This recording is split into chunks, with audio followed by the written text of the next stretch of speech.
Great day, ladies and gentlemen. This is Sean A. White coming back to you for webinar number 2. And I actually have this title, The Keys to Public Speaking. So once again, just to reintroduce myself very quickly, and then let's go ahead and jump into this. Again, my name is Sean A. White, founder and creator of Transformation Greatness, which is all about motivating, encouraging, and inspiring the masses. With that, I have the gift and skill set of being a speaker, coach, hypnotherapist practitioner, but also not creator, but TV and radio personality with SBN, the Small Business Network, and also founder and CEO of that firm establishment. And also I'm part of the board member with Excellence Incorporated with Dr. A, affectionately known as Dr. Angela Palmer Banks. So let's jump into the keys of public speaking, and hopefully this should be very helpful. If so, afterwards, we'd love to have more so of a conversation with Q&A. So the first key thing in which that I've learned in terms of public speaking is that what is your title? You want something that is an attention grabber. You want something that's going to be very intriguing, something that gets the audience attention. Nothing is worse than to have a great talk, a great speech, but the title is not clear. No one really knows on what your title is. If something is very basic and fundamental as that, you want to have a title because you want to be able to grab people's attention, especially in this day and age, because if you don't have that, you will lose a person's attention span very, very quickly. So number one, what is the title? The second thing is, what do you want for your audience or for the people to learn? So once that you have the title, what is it that you want to teach? Whether it's, say for instance, on fishing or on cooking, say for instance, maybe on your business, maybe a strategy or certain points in which you feel that would be very helpful to your audience, you have to be able to set that clear in the objective. What is it that you want them to learn? Because if not, then you're just going on and you're just talking and you're just going around and around and around, and people are very confused. It's more so of the term of, where are we going, right? Where are you taking me? Are we just going around and around and around about in a circle, or is there a method to this madness, if it makes sense?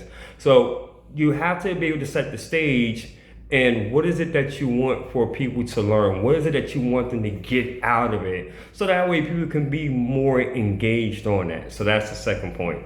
The third point is this, is that when you are doing public speaking, and this is actually just a side note I want to include, what in addition that you want them to learn, you want to be able to tell a point with a story, or tell a story with a point. Why? Because if you're given a point, but there's no story, there's nothing as far as to have the person feel like, oh, you know what, that makes sense because we relate more so to stories, then it sounds pretty boring. It sounds like they're in a classroom and it's like, okay, if I wanted to go for that, I could be in the classroom, right? Or if you're telling a story is great, it's excellent, we love stories, but is there a point to you telling that story? That's the reason why movies are so popular and they make so much money, because in every story, any movie, there's a story and there's a point or a principle that you can extrapolate out of that. So I just want you to just keep that in mind.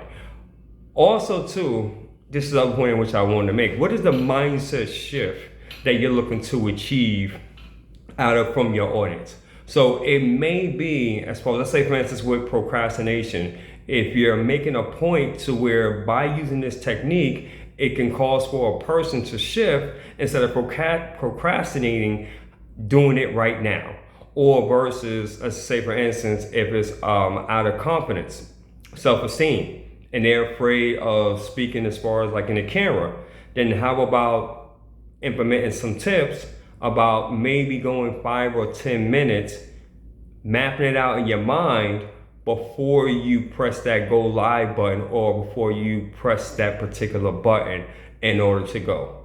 So you want to give little examples like that because you want to create that mindset shift because already subconsciously in the person's mind, they're already afraid, maybe because of previous experiences. So you want to be able to shift that, right? Ever be in a radical aspect or maybe in small little increments.